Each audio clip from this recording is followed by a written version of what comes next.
वरहमतुल्लाहि वबरकातुहू। उम्मीद है तमाम दोस्त अहबाब खैर व आफ़ियत से होंगे। तमाम मेरी माएँ बहनें और भाई खैर व आफ़ियत से होंगे।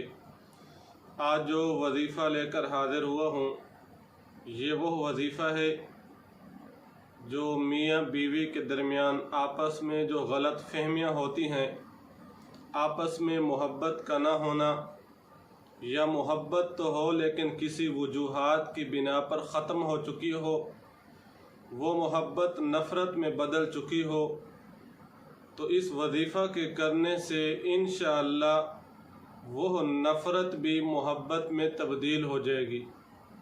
मियाँ बीवी के दरमियान आपस में जो गलत फहमियाँ होती हैं, हर वक़्त लड़ाई झगड़े का होना, हर वक़्त घर में फ़साद का होना, सुकून का ना होना, इस वजीफ़ा के करने से इंशाअल्लाह मियाँ बीवी की आपस में मोहब्बत पैदा हो जाएगी और वह मोहब्बत भी इश्क की हद तक पैदा हो जाएगी। वो वजीफ़ा कोई मुश्किल नहीं है। कुरान मजीद में 28 पारा में सूरतुल जुमा जो है, इसका वजीफ़ा है। वजीफ़ा करने की तरतीब कुछ इस तरह से है, आपने यह वजीफ़ा यानी 28 पारा में जो सूरतुल जुमा है, आपने 21 दिन यह अमल करना है, यानी 3 हफ्ता आपने अमल करना है।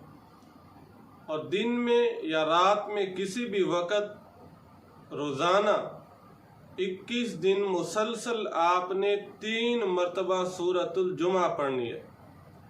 अगर बीवी खावंद को पसंद नहीं करती तो खावंद अपनी तरफ से रोज़ाना दिन में या रात में किसी वक़्त 3 मरतबा सूरतुल जुमा 21 दिन मुसलसल पढ़ता रहे। तो तरतीब कुछ इस तरह से होगी, जब 3 मरतबा पढ़ ले तो किसी मीठी चीज़ पर दम करके अपनी बीवी को पिला दे, खुद पी ले, इंशाअल्लाह आपस में मोहब्बत पैदा हो जाएगी। इसी तरह अगर खावंद बीवी को नहीं चाहता तो बीवी भी अपने शोहर की तरफ से ये अमल कर सकती है। और यहाँ एक बात जहन में बिठा लीजिए कि वह औरत जिसके पाकी के दिन नहीं है, छुट्टी के दिन है, माहवारी के दिन है, तो वह औरत इन मखसूस अयाम के अलावा यानी उन दिनों में वजीफ़ा शुरू करे जो पाकी के दिन होते हैं, ताकि दरमियान में कोई नागा पैदा ना हो। मुसलसल चूँकि ये वजीफ़ा करना है, आप 21 दिन ये वजीफ़ा करें, यानी रोज़ाना की बुनियाद पर दिन या रात में किसी वक़्त 3 मरतबा सूरतुल जुमा पढ़कर किसी चीज़ पर दम करके आपस में पी लें। इंशाअल्लाह अल्लाह रब्बुल इज़्ज़त करम और फजल वाला मामला फरमाएंगे।